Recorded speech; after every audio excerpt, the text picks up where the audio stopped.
Welcome back to the 6-bed project. Today I'm going to start off with some harvesting. I've got some more plants to plant out, I've got some seeds to sow, but I'm going to start with the harvesting first, plus some little details around the place. And it's exciting because today is the day that I can start to gather the data of how much is beginning to come out of this space. Now there's still lots of empty space, and that's because I've got lots of brassicas coming in, and I wanted to make sure that the rat problem was dealt with, and it is, and the evidence is that those things that I planted, those brassicas there, have bounced back into life. But the first thing I'm going to do is, right in front of me here, is go through and clear the biggest of the radish first, because they're starting to swamp the things either side. So because of the hot weather that we've had, some of the things like the lettuce, these are actually looking all right, but it's a radish that some of it's kind of running to seed. And because of how cheap radish seed is, I'm going to go through and I'm going to select all the radishes that haven't bolted, and I'm going to weigh the roots. Now the other thing about radish is that they actually give you a couple of harvests. I might leave a couple back, particularly in this area, to go on and flower and give me loads of radish seed pods as an additional harvest. So just trying to be clever about that. But because I've got quite a high value kind of perpetual chard there and spring onions, I think I'm just going to clear this whole thing, see what's edible. The leaves here can last me for a good, in terms of just cooking them as a green, the whole point of this is almost survival food in a way. So cooking them as a green, so I can compare them to say spinach or something, and I think I'll actually get a nice decent amount of food here. Now I'm just gonna, this is an example of one that is kind of run to seed, but I'm just going to actually try it to see, because it's only happened very recently, whether the actual root itself is not too pithy. Because if that's the case, then I have pretty good confidence that the rest of those are a good quality, and so I can actually save a lot of the roots. Yeah, that is a perfect radish, so that gives me a lot of assurance. Now, excuse me, that's actually my first radish of the season, so exciting. I also direct sowed these quite thickly and didn't thin them out. Now what I'm used to, and I think this might be because of it's a lower quality seed, I'm used to less leafy growth and more rooty growth, but I'm not going to complain. It's a learning curve. I don't think I'm going to leave some in because it'll just look a bit scrappy. So in fact what I'm going to do is this, and I'm not going to be able to eat all of these leaves, and that's okay, but I'm just going to go through, pull it out, and if there's any kind of roots worth saving, I can pull them apart. It's that tricky thing of these would actually turn into quite nice roots have they not kind of run to seed there. But I spent my priority trying to focus on watering the lettuce, because that's going to be a higher value kind of cut and come again crop. So there have been a few challenges this season, and that's fine. That's the part and parcel of it. But what I'm going to do at the top here is leave that little patch there to grow on, and there's a couple of nice roots here, so I'm going to leave that to grow on, and I'm going to, I think, do the same with this row, just because again they bolted because of that insane heat wave that we're not used to. So I'm going to just go through and quickly sort this out, and then I'm going to work out the weight of the roots and pick the best of some of the leaves to have as a salad over the next few days. So one thing I do want to do is make a compost bin here, because I'm starting to get compost material, and compost is a key part. So maybe that's the next video, and I can set all of that material aside in a pile as a compost or use it as a mulch. But the first thing I'm going to do is I'm going to work out, I'm sure there's better ways of doing this, but I always find a fun way of doing it. So that's 95. Zeroed that. I'm going to work out how many grams of leaves. So that is 235 grams of salad leaves to enjoy. And then if I zero that of the radish roots, 272 grams or thereabouts. So that's practically the first half kilo of food that has come out, and I'm going to create a Google sheet to track everything and what their value is if you were to buy it organically, because this is how we're growing it, is organic, so you better value it to a higher value produce. Yeah, that's exciting. I'm gonna do the courgettes next. I've got 3 courgette plants here, and because there are going to be a lot of courgettes, I'm going to try and get them as they're smaller so they're nice and buttery, rather than just going for size for the sake of it, because I still want to enjoy them and eat them. Now this one, I would say, is I don't want them any larger than that, but I've been away a little bit, so this one is beautiful. That's a nice courgette, and there's another one here, and I can see a smaller one in that corner as well. So courgette wise, this is where a lot of food is coming. That is 962 grams. I'm gonna, obviously, because there's a little bit of the ends that I won't eat, let's call it, say, 900 grams there of food to add. It's exciting, food. So this is pretty much the first of the main harvest done here in this garden, which is very exciting. And I'm gonna go home and start to enjoy this, and it's so funny, it's so nostalgic for me having the scales out at the garden, measuring how much is coming out, because that's exactly what I did for the Self-Sufficiency garden. But because we're here, I wanted to show you 2 other things that I'm actually going to harvest as a food crop, because this is a thing, there's so many other things that you can enjoy and eat that you might not know of. So the first one here is I'm going to take a couple of cucumber leaves from each plant, and I'm also going to take just a nice kind of courgette leaf like that from each plant. And similar to like the way that I would cook the radish, you can cook these either like saute them or as a stir fry.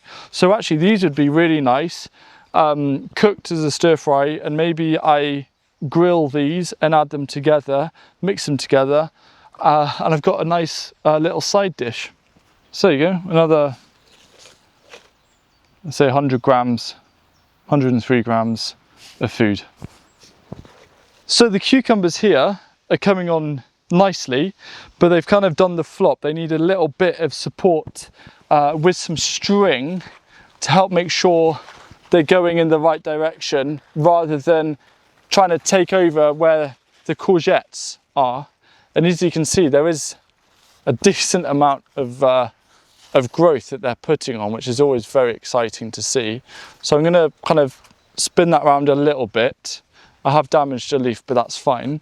And then I'm going to get little bits of string just to kind of loosely tie them. I'll get another one now, just to kind of, they need a little bit of help, a little bit of guidance up the twine. So let's see how this one, just there. Again, I'm just going to tie it really pretty loose so it's not choking, but it is at least holding the plant in place. And I'm going to repeat that for the rest of the plants. So the peas and the pea sticks are working effectively. Now, you can, at this stage, pinch out the tops and enjoy them as pea shoots, which I could do. I could get an additional harvest, but I'm going to let them grow a little bit more, and I'm going to wait for the lettuce that I have growing, probably give it another week before I start harvesting that quite nicely, and then I can add a few pea shoots in to add an extra layer of flavour. So they're doing really well. I'm just going to keep them going, see how they do. I might need to string another line a little bit lower just to keep them in, to help them then work up the structure. And then these dwarf French beans are putting on some brilliant growth. So I think there's going to be a decent amount of food coming out of this space. So here in the brassica bed, whilst I do have some things that I want to put out, some more kales, and I've got cabbages as well. What I'll probably end up doing is mixing them in, particularly the more productive ones, in and around some of the other beds, because I do have very limited space here. But what I've got is some Chinese cabbage that desperately wants to come out. Now, this has been a little bit eaten in their pots, which is fine. They may not look stunning at the moment, but if they take well, these are probably like easily top 3 most productive vegetables you can grow. The seeds are very, very cheap. You can direct sow them if you wish as well, but each cabbage can get to well over 1 kilo in weight that you can then eat and make kimchi and these kind of things. So what I'm going to do is actually, just so there's a bit of space, I'm going to do a row quite close to the edge here, and I'm going to probably do another row quite close to the other edge, and then I can fill in around here with other things like purple sprouting broccoli and cabbages that are a bit slower growing, that then can kind of like flop over into the space which these have occupied. That's kind of the thinking. There's that kind of idea of, if I can cram it in and time things quite well, then I can get a lot of food out of this. But I remember when I grew these for the Self-Sufficiency garden, it's one of the most productive crops per square metre. Now, usually I will plant them out a little bit wider than I have, but my thinking is that actually, if I stick with allowing every other one, 1, 2, 3, 4, to grow on large, the ones in between I can cut out when they're starting to kind of compete, but that'll still give me a lot of like salad greens. So in a way, the actual cabbage itself is more of a brassica, and you can like cook with it or whatever you want with it. But I'm also going to be more kind of more intense with the planting, so because the seeds are so cheap, that I can get a nice salad crop outside of just relying on that beds over in the corner. Where I've had some radish, I'm actually going to sow some more radish, and I found this packet of white icicle radish seeds. So these are actually going to be deeper and bigger than like the kind of cherry bell radish that I grew just now. So I'm going to actually be a little bit more intentional with this, also because I know that this is going to most likely be a better quality seed. I'm going to be a bit more intentional with the spacing here, and maybe do like one every roughly 1 to 2 centimeters, so a seed every like half to an inch, and see what happens.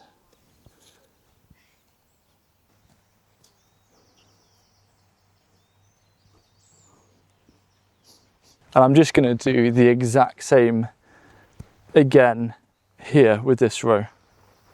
And whilst I'm not going to make a new label, I'm going to keep the old label in because it already says radish. So, life hack. And then just to mark as a guide, just so I know, I'm going to sow some more spring onions, just because they are kind of quite expensive to buy, but they also have so much flavour. And the thing is, right, is that like people always complain saying like how boring leaves are, and I get it, but like they're carriers for flavour in a way. Like you've got like loads of lettuce, and even if you just have like some spring onions and a bit of like balsamic vinegar or something, then you've got a pretty decent salad. And it's not about trying to grow food here to supply a Michelin star restaurant. Really, it's about growing food in a way that is that's supplementing a decent amount of what you're needing at home. So with these spring onions, I'm going to be fairly, you know what, in fact, because I'm here, I'm going to actually go for 2 rows of spring onions, and then I'll make sure that I give them all a good water in, as well as the Chinese cabbage, and just go for it, because this is where so much flavour can kind of come from. And I think as well, the other thing I need to do is direct sow some of the kind of more valuable herbs, particularly things like coriander, potentially even dill as well. And the basil that I've got growing there is looking really nice and healthy. And just because I've got the packet, I know I've got some nice lettuces and stuff coming through here. I've also got some mixed oriental leaves that I'm just going to use to fill the rest of this salad bed. And I'm going to be getting so much flavour out of here. Like, I haven't actually done this yet, but it's going to be my first basil leaf. Gorgeous, absolutely gorgeous. I'm thinking of pizza now. I'm really hungry. I haven't had breakfast or lunch today, apart from a protein shake, which is the most anti-garden thing I'm doing, but I'm doing an experiment, a diet experiment. So I'm like really excited to get all the things I've harvested today. Plus elsewhere in the garden, I've got tomatoes and stuff. So I'm going to enjoy all of those tonight. So I actually went ahead and grabbed a couple of tomatoes from my other garden, and I'm just going to have to do it. You wrap a tomato in a basil leaf.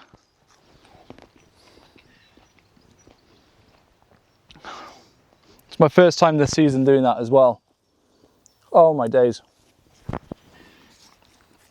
This is why you grow your own food.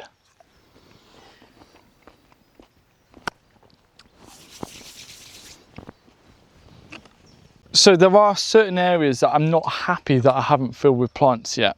So not today, but I think, well, maybe after filming, I want to do some more direct sowing. So I've got these beetroot that are looking good.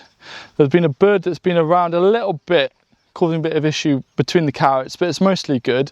So I think I'm going to put some like forcing carrots in, maybe some more beetroot, maybe some things like kohlrabi, etc., just to like bulk up this bed.